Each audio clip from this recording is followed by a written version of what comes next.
Hello everyone, welcome to my our channel experience with math. কেমন আছে সকলে? আশা করছি সকলে খুব ভালো আছে। তো চলো আজকের ক্লাস শুরু করা যাক। তো ফ্রেন্ড, আজকে আমরা ক্লাস 5 সুব্রত দত্ত অনুশীলনী 7 নিয়ে আলোচনা করব। তো অনুশীলনী 7-এর আমরা আগের ক্লাসে 13 পর্যন্ত অঙ্কগুলোকে সলভ করেছিলাম, ঠিক আছে? তো আজকে আমরা 14 থেকে অঙ্কগুলোকে স্টার্ট করব। যারা আগের ক্লাসগুলো দেখোনি, ডেসক্রিপশন বক্সের লিঙ্ক অথবা আই বাটনের লিঙ্ক আছে, ওখান দিয়ে গিয়ে ক্লাসগুলো করে নিতে পারো। আর যদি কোথাও বুঝতে অসুবিধা হয় তাহলে কমেন্ট সেকশনে জানাতে পারো, ঠিক আছে? তো চলো শুরু করা যাক আজকের ক্লাস।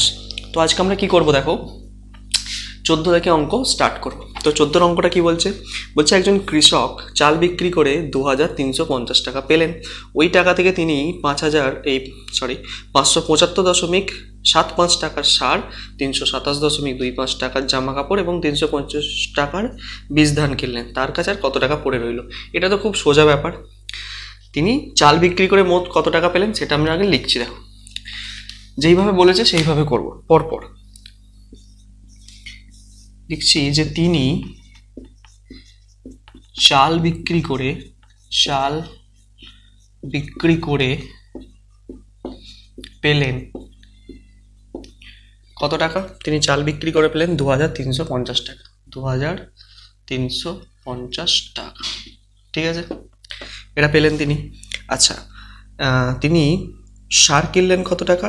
আচ্ছা, প্রথম কথা দেখো, এই টাকাটা তিনি পেয়েছেন, আর তিনি মোট কত টাকা বাজারে খরচা করলেন সেই খরচটা বিয়োগ বার করে নেবো আমরা প্রথমে। তিনি কি টাকার খরচা করলেন, তিনি কত টাকার সার, কত টাকার চাল, এইসব যেটা দেওয়া আছে সেটা আমরা করে ফেলে দেখো। তিনি সার কিনলেন, এইভাবে লেখো, তিনি সার কিনলেন।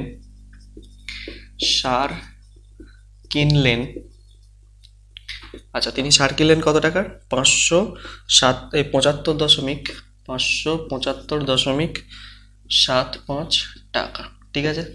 এটা তিনি সার কিনলেন। আচ্ছা, তারপর কি করলেন? জামা কাপড় কিনলেন। তিনি জামা কাপড় কিনলেন কত টাকার? 327.75 টাকা, 327.25 টাকা, 25 টাকা। আর 350 টাকার বীজ ধান কিনলেন। আচ্ছা, তিনি বীজ ধান কিনলেন কত? 350 টাকা, 350 টাকা, ঠিক আছে? তাহলে এইটা হচ্ছে তার মোট খরচ, এই যে বাজারে তিনি এত কিছু খরচ করলেন, তাহলে মোট খরচ কি করে পাবো? এই তিনটাকে যোগ করতে হবে, 5, ঠিক আছে? 7 আর 2 কত?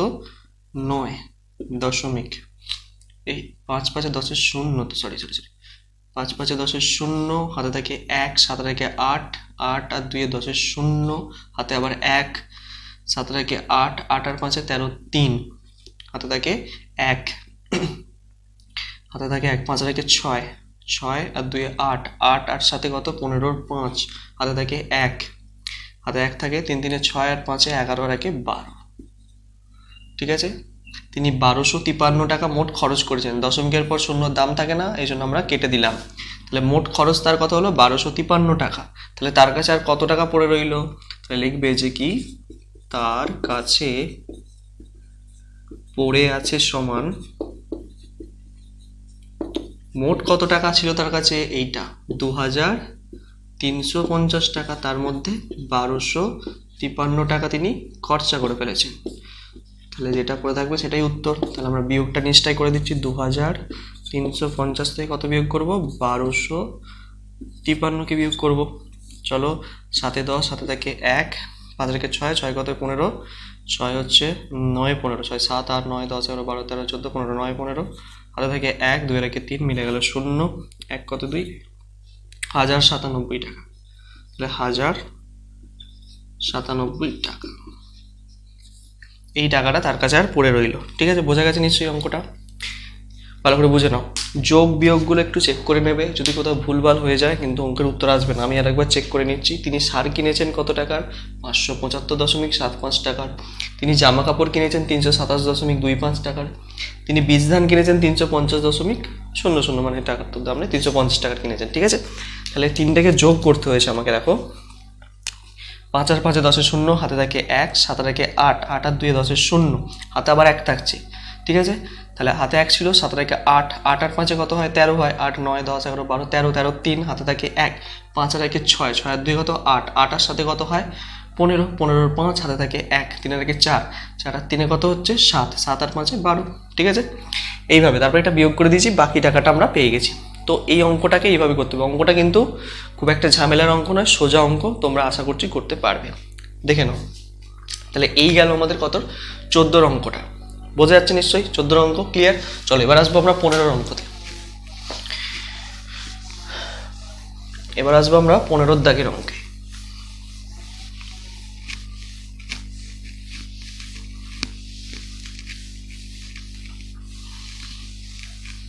চলো 15 দাগের অঙ্ক কি বলছে দেখা যাক। বলছে কোনো একটা ছাত্রাবাসে 20 জন ছাত্রের 30 দিনের খাদ্য মজুদ আছে। যদি ওই ছাত্রাবাসে 15 জন থাকতো, তাহলে ওই খাদ্যে কতদিন চলতো। এটা ব্যাপারটা বুঝে নাও কি, ধরো একটা তোমার হোস্টেল মতন আছে, মানে যেটাকে তোমরা বলতে পারো যে কি, যেখানে ছাত্ররা থাকে, যেটাকে আমরা ছাত্রাবাস বলি, ঠিক আছে। ধরে নাও হোস্টেল একটা, ঠিক আছে, ধরে নাও এরকম একটা হোস্টেল আছে, এটা একটা ছাত্রাবাস, ঠিক আছে, এটা একটা ছাত্রাবাস, তো একটা হোস্টেল। তো এই ছাত্রাবাসে মোট বলছে 20 জন ছাত্রের, কি বলছে 20 জন ছাত্র আছে। এই ছাত্রাবাসে কতজন থাকে 20 জন।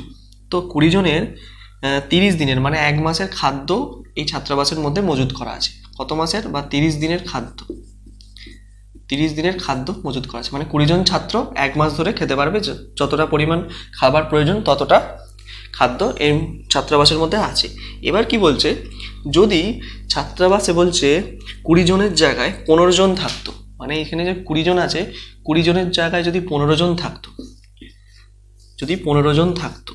ঠিক আছে, তাহলে এই খাদ্যটা, মানে এই যে খাদ্যটা জমা ছিল 1 মাসের খাদ্যটা কতদিন চলতো 15 জন। তো এর থেকে আমরা একটা জিনিস বলতে পারি কি, যে অবশ্যই বেশি দিন চলতো। কেন বেশি দিন চলতো বলো তো, 20 জনের হচ্ছে 1 মাস চলে যায় যেই খাদ্যটায়, সেই খাদ্যটা 20 জন খাচ্ছে না, খাচ্ছে 15 জন, তাহলে তো বেশি দিন ধরে খাবে খাদ্যটা, তাই তো, বেশি পরিমাণে পাবে তারা, খাবারটা অনেকটা বেশি হয়ে যাবে, তাহলে এটা অনেক দিন ধরে খেতে পারবে, ঠিক আছে। তো তাহলে আমরা এটা ঐকিক নিয়মের সাহায্যে কীভাবে সাজিয়ে করবো দেখো অঙ্কটা। তো আমাকে কী বার করতে চাইছে, দিন সংখ্যা। তো আমরা দিন সংখ্যা যেহেতু বার করতে দিয়েছি, সেই জন্য দিন সংখ্যাকে আমরা ডান দিকে লিখছি, দিন সংখ্যা, ঠিক আছে। আর এদিকে লিখবো ছাত্র সংখ্যা, ঐকিক নিয়মে যেমন সাজাই সেরকম সাজিয়ে লিখছি। তো ছাত্র সংখ্যা জনে দেওয়া আছে।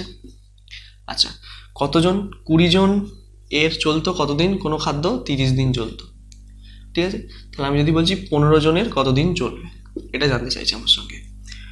এরকমভাবে আমাকে একটা ছক বানিয়ে নিতে হবে। তারপর আমরা দেখো সিম্পলি কীভাবে লিখি, দেখো যে 20 জন ছাত্রের মজুত করা খাদ্যে চলে কতদিন, 30 দিন।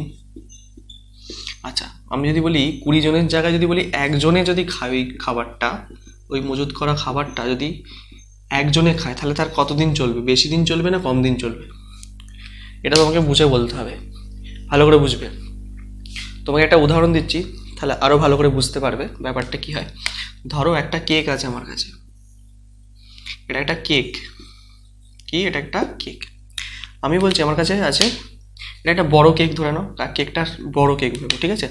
আমার কাছে দাঁড়িয়ে আছে, আমার কাছে 3 জন আছে আমার কাছে। আমি 3 জনকে বললাম এই কেকটা 3 জনে মিলে তোমরা খাও। তো 3 জনে মিলে খেতে শুরু করলো। 3 জনে মিলে খেতে এই কেকটার সময় লাগালো 2 মিনিট। কত, 2 মিনিট সময় লাগালো 3 জনে মিলে খেতে। ভালো করে বুঝবে, একটা বড় কেক ছিল, সেই কেকটা 3 জনে মিলে খেতে বললাম, তারা কেকটা সম্পূর্ণ খেতে 2 মিনিট সময় লাগালো। আচ্ছা, এবার যদি আমি বলি যে 3 জন না, এরকম ধরনের আরেকটা কেক নিয়ে এলাম, এখানে বললাম কি, এবার বললাম কি 3 জনের জায়গায় একজনকে কেকটা খেতে বললাম। তাহলে তুমি আমাকে ভেবে বলো তো, যে একজনে যদি কেকটা খায় তাহলে সময় কম লাগাবে না বেশি লাগাবে? একজনে যদি খেতে চায় একই কেক, বেশি সময় লাগবে, কারণ হচ্ছে ওরা 3 জনে মিলে খাচ্ছিল, তখন 2 মিনিট সময় লেগেছিল। তাহলে একজনে মিলে খেলে বেশি সময় লাগাবে, বুঝতে পেরেছো? তাহলে হচ্ছে কি, লোক সংখ্যা যখন মানে হচ্ছে ছাত্র সংখ্যা যখন কমে যাচ্ছে বা কমে যাচ্ছে কেউ, তখন কি সময়টা বেশি লাগছে। ঠিক আছে, এই হচ্ছে ব্যাপার। তাহলে এখানে দেখো, তাহলে এখান থেকে আমরা কি বলতে পারি যে 20 জনের জায়গায় যদি একজন ছাত্রকে খাওয়ানো হয় ওই সারা মাসের খাবারটা, তাহলে তারা বেশি দিন ধরে খাবে। তাহলে তারা বেশি দিন ধরে খাবে। আর বেশি হলে আমাদের ঐকিক নিয়মের নিয়ম কি, গুণ করতে হয়। এখানে যেটা থাকে সেটাকে লিখবো, গুণ চিহ্ন দেবো, যাকে পরিবর্তন করেছি, কাকে, 20কে পরিবর্তন করে 1 লিখেছি, তাহলে কাকে পরিবর্তন করলাম, 20কে, তাহলে 20টা এখানে গুণ হবে। যদি কম হতো তাহলে ভাগ হতো, এত দিন। বোঝা গেল? আচ্ছা, এবার হচ্ছে কি করব, 1-এর পরিবর্তে কাকে লিখবো, 15কে লিখব। তাহলে কি 15 জন ছাত্র মজুত করা খাদ্য কতদিন চলবে? 15 জন ছাত্রকে কতদিন চলবে তুমি এটা, তাহলে এটা ভেবে বলো। একদিনের জায়গায় আমি কত বসালাম, 15 জন। তাহলে 15 জন মানে লোক সংখ্যা বাড়িয়ে দিয়েছি, সে তাড়াতাড়ি খেয়ে নেবে, তাই তো? খেয়ে সে তাড়াতাড়ি খেয়ে নেবে, তাড়াতাড়ি খেয়ে নিলে কি হচ্ছে, সময় কম লাগবে। তাহলে কম লাগলে আমাদের কি হয়, ভাগ হয়। তাহলে কি করব, যেটা আছে সেটাকে লিখবো, ভাগ মানে নিচে। ঠিক আছে, এবার কাটাকুটি করার পালা। কাটাকুটি করলেই হয়ে যাবে, 15 × 15, 15 দিয়ে 30, তাই তো? 2 20 হচ্ছে 40, তাহলে 40 দিন। এটাই হচ্ছে উত্তর। তাহলে হচ্ছে কি, 40 দিন সময় লাগবে। তাহলে 15 জন ছাত্রের ওই মজুত করা খাবার কতদিনে শেষ করতে পারবে, 40 দিনে শেষ করতে পারবে। 40 দিন তাদের চলবে খাবারটা। বোঝা গেছে নিশ্চয়ই? তাহলে এই গেল আমাদের কত অঙ্ক, 15 দাগের অঙ্কটি। তো এরপরে আসবো আমরা 16 দাগের অঙ্কে। কতটা আসবো, 16 দাগের অঙ্ক। এটা বোঝা গেছে নিশ্চয়ই, ক্লিয়ার?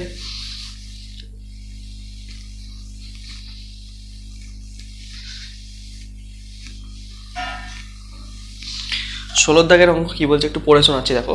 বলছে একটি ছাত্রাবাসে 24 জন ছাত্রের গড় মাসিক খরচ এত টাকা। ঠিক আছে, ওই টাকার মধ্যে 10,560 টাকা সরকারি অনুদান হিসেবে পাওয়া যায়, বাকি টাকা ছাত্রদের কাছ থেকে চাঁদা হিসেবে আদায় করা হয়। তাহলে প্রত্যেক ছাত্রকে মাসে কত টাকা করে চাঁদা দিতে হবে হিসাব করে লিখি। তাহলে দেখো, আমি একটা আগের ক্লাসে তোমাদেরকে বলেছিলাম, ধরো যদি গড় দেওয়া থাকে তাহলে আমরা এখান থেকে মোট বার করতে পারবো। যতজন থাকবে আর গড় যেটা দেওয়া থাকবে সেই দুটোকে গুণ করে দিলেই মোটটা পেয়ে যাবো। ঠিক আছে, চলো এইভাবে কিন্তু করব। কিভাবে করছি অঙ্কটা দেখো। তোমার হচ্ছে এটা 16 অঙ্ক। 16 অঙ্ক কি দেওয়া আছে আমি সেটা লিখছি, যে 24 জন ছাত্রের গড় মাসিক খরচ। তাহলে 24 জন ছাত্রের গড় মাসিক খরচ কত টাকা বলে দিয়েছে, 750 টাকা। 750 টাকা। বোঝা গেল? 24 জন ছাত্রের গড় মাসিক খরচ কত, 750 টাকা। তাহলে এটা গড় দেওয়া আছে, তাহলে 24 জন ছাত্রের মোট কত টাকা খরচ হয় সেটা আমরা বার করবো এবার। তাহলে কি লিখবো, 24 জন ছাত্রের মোট মাসিক খরচ আমরা বার করব।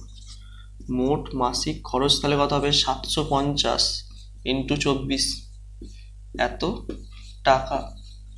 তাহলে এই টাকাটা আমাকে একটু গুণ করে নিতে হবে এটা। তাহলে 75 সঙ্গে কত গুণ করব, 24কে গুণ করবো। হ্যাঁ, শূন্যটা লাস্টে বসিয়ে দেবো। 5 4 20 শূন্য, হাতে থাকে 2, 5 4 20 শূন্য, হাতে থাকে 2, 4 7 28, 7 2 30 হলো। 5 2 10 শূন্য, হাতে থাকে 7 2 14 15, 0 0 5 আর 3 8 1, তাহলে 18 মানে 1 8, এখানে দুটো শূন্য বেরিয়েছে আর এই শূন্যটা মিলিয়ে 18,000 টাকা। ঠিক আছে, তাহলে এই যে টাকাটা পেলাম সেটা হচ্ছে কি, যে 24 জন ছাত্রের এটা হচ্ছে মোট খরচ, মাসে মোট খরচ হয় কত টাকা, 18,000 টাকা খরচ হয়। এবার দেখো এর মধ্যে অনুদান, সরকারি অনুদান পায় বলে দিয়েছে 10,560 টাকা। তাহলে সরকারি অনুদান পায় কত টাকা, সরকারি অনুদান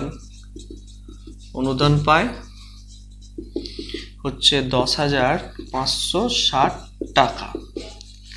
ঠিক আছে, তার মানে সরকারি অনুদানে এই টাকাটা পায়। তাহলে এই টাকাটা কি করবো এবার, এর থেকে যদি বিয়োগ করে দিই তাহলে যে বাকি টাকাটা পড়ে থাকবে, সেই বাকি টাকাটা কি করে, বাকি টাকাটা 24 জন ছাত্র নিজেরা চাঁদা দিয়ে টাকাটা তোলে। ঠিক আছে, তাহলে কি করব, যে বাকি টাকা আমাকে বার করে নিতে হবে, বাকি টাকা। তো মোট হচ্ছে 18,000 টাকা খরচ হয়, তার মধ্যে সরকার দিয়ে দিচ্ছে আমাকে কত টাকা, 10,560 টাকা। তাহলে এখনো বেঁচে রইল কত টাকা, তাহলে আমাকে বিয়োগ করতে হবে 18,000 টাকা থেকে 10,560 টাকা। চলো বিয়োগ করি, 0 4 10, হাতে থেকে 1, 5 রেখে 6 রেখে, এই 5 রেখে 6 আর 1 6, 6 4 10, হাতে থেকে 1 7 8। ঠিক আছে, তাহলে এই টাকাটা 7,440 টাকা, 7,440 টাকা। দেখো বিয়োগটা ঠিক হলো নাকি, 6 4 10, হাতে থেকে 1, 5 রেখে 6, 6 কত 10, 4 10, হাতে থেকে 1 1 কত 8 7। তাহলে এই টাকাটা হচ্ছে কি এখনো বাকি পড়ে আছে। তাহলে এই টাকাটা আমাকে কি করতে হবে, 24 জন আছে, 24 জনকে সমান ভাগে ভাগ করে দিতে হবে। তাহলে প্রত্যেককে, তাহলে 24 জনকে চাঁদা দিতে হচ্ছে কত, তাহলে প্রত্যেককে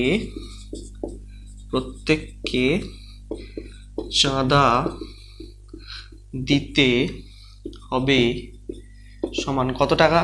তাহলে এই টাকাটাকে ভাগ করব কত দিয়ে, কারণ আছে 24 জন, তাহলে 24 দিয়ে ভাগ করলে তাহলে প্রত্যেকে সমান সমান ভাবে পাবে। তাহলে 24 দিয়ে ভাগ করা যাক। তাহলে ভাগটা এখানে করছি, দেখো 24 দিয়ে 7,440 তাহলে 3 দিয়ে করো, 3 4 12 2, হাতে 3 দিয়ে 6 রেখে 7 72 হচ্ছে। ঠিক আছে, তাহলে হচ্ছে 2, এটা 0 4কে না পাচ্ছি, 24 1কে 24, এখানে 0 এখানে 0 এখানে 0, তাহলে 310 টাকা, 310 টাকা। তাহলে প্রত্যেকজনকে কত টাকা করে চাঁদা দিতে হবে, 310 টাকা করে চাঁদা দিলে এই যে বাকি টাকাটাকে তারা ম্যানেজ করতে পারবে। ঠিক আছে, এই গেল তোমাদের 16 অঙ্ক। আশা করছি বোঝা গেছে। 16 অঙ্কটা খুব সোজা কিন্তু গুরুত্বপূর্ণ অঙ্ক।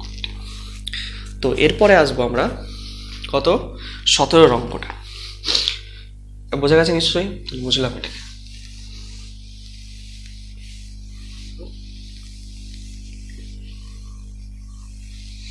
এবার আসবো আমরা কতটা, 17 অঙ্কতে। তো 17 অঙ্ক কি বলছে, বলছে একটি দুর্গে 1200 জন সৈন্যের 100 দিনের খাদ্য মজুদ ছিল। 55 দিন পর দুর্গ থেকে 300 জন অন্যত্রে চলে গেল, মানে সৈন্য অন্যত্রে চলে গেল। বাকি খাদ্যে অবশিষ্ট সৈন্যদের কতদিন চলবে। তাহলে এই অঙ্কটা ঠিক 15 অঙ্কটার মতন, একটু ঐকিক নিয়মে যেমন করলাম সেইভাবেই কিন্তু অঙ্কটাকে সলভ করবো। দেখো 17 অঙ্ক, ঠিক আছে, কীভাবে করছি দেখো। প্রথমে আমরা একটা ছক করে নেব। কি ছক করে নেবো, আমাকে কি জানতে চাইছে বলো তো, কত দিন চলবে। তো দিন সংখ্যাটাকে আমি সেজন্য ডান দিকে রাখছি। ঠিক আছে, যেহেতু যেটা বার করতে দেবে সেটাকে আমরা কোথায় রাখবো, ডান দিকে রাখবো। আচ্ছা, দিন সংখ্যা লিখলাম। আচ্ছা, আর এদিকে লিখবো কি, সৈন্য সংখ্যা, সৈন্য সংখ্যা। ঠিক আছে, আচ্ছা কতজন সৈন্য সংখ্যা ছিল, 1200 জন। 12 জন সৈন্যের 100 দিনের খাবার মজুদ ছিল। ঠিক আছে, কিন্তু কি হলো, 55 দিন পর কি ঘটলো, 55 দিন পর ঘটলো যে 300 জন অন্যত্রে চলে গেল। ছিল 1200 জন, তার মধ্যে 300 জন অন্যত্রে চলে গেল, তাহলে এখন পড়ে রইল কতজন, 900 জন। তো এবার এখানে একটা জিনিস বুঝতে হবে, 55 দিন পর গেছে, কতদিন পর গেছে, 55 দিন। তাহলে এই যে 1200 জন সৈন্য কিন্তু 100 দিন খাবার খায়নি, কতদিন খেয়েছিল, 55 দিন খেয়েছিল। তাহলে এখান থেকে 55কে বাদ দিয়ে দিতে হবে, তাহলে হয়ে গেল 45। ঠিক আছে, তাহলে 45 দিন এখনো পড়ে আছে। ঠিক আছে, এবার আমাকে বার করতে বলছে যে 900 জন সৈন্যের এই 45 দিনের পর্যন্ত তারা পড়ে আছে দিন সংখ্যাটা, আর বাকি খাবারটায় কতদিন চলবে সেটা বার করতে চাই। অবশিষ্ট যে খাবারটা, মানে এরা 1200 জন সৈনিক 55 দিন খাবার খেয়ে নিয়েছে, খাওয়ার পর তো কিছু অবশিষ্ট পড়ে আছে, সেই অবশিষ্ট খাবারটা 900 জন সৈন্যের কতদিন চলবে সেটা আমাকে বার করতে হবে। চলো কিভাবে বার করি দেখো। তাহলে 1200 জন সৈন্যের, এটা লিখবো কি যে 1200 জন সৈন্যের মজুদ করা খাবারে চলে সমান কতদিন, লিখবো 45 দিন। ঠিক আছে, তাহলে একজন সৈন্যের মজুদ করা খাবার কতদিন চলবে, ভালো করে বুঝবে। 1200 জনের যদি 45 দিন চলে, তাহলে একদিনের হচ্ছে কি কম সৈন্য বেশি দিন ধরে খাবে, তাহলে গুণ করতে হবে। তাহলে 45 গুণ 1200, এত দিন, ঠিক আছে। আবার একের পরিবর্তে লিখবো কি 900, তাহলে কি হচ্ছে সৈন্য সংখ্যা আবার বাড়িয়ে দিচ্ছি, তাহলে 900 জনের নিশ্চয়ই হচ্ছে আবার কি কম দিন চলবে, তাহলে কম হলে কি করতে হয় ভাগ করতে হয়, 45 গুণ 1200 ভাগ হচ্ছে তোমার 900, তাহলে এটা কাটাকুটি করলেই আমার আনসার চলে আসবে। 0 0 কেটে দাও, 9 দিয়ে 5 এ 45, 5 12 60 দিন, তাহলে 60 দিন চলবে, এটাই তোমাদের আনসার, ঠিক আছে। তো এই অঙ্কটাকে এইভাবে তোমাদেরকে সলভ করতে হবে। তো আশা করছি বোঝা গেছে নিশ্চয়ই কিভাবে করলাম অঙ্কটা। তো এই ছিল হচ্ছে 17 অঙ্ক। তো আজকের ক্লাসটা এই পর্যন্তই। নেক্সট ক্লাসে বাকি অঙ্কগুলোকে সলভ করে আমরা অনুশীলনী 7কে শেষ করব, ঠিক আছে। তত অবধি মন দিয়ে পড়তে থাকো। All the very best.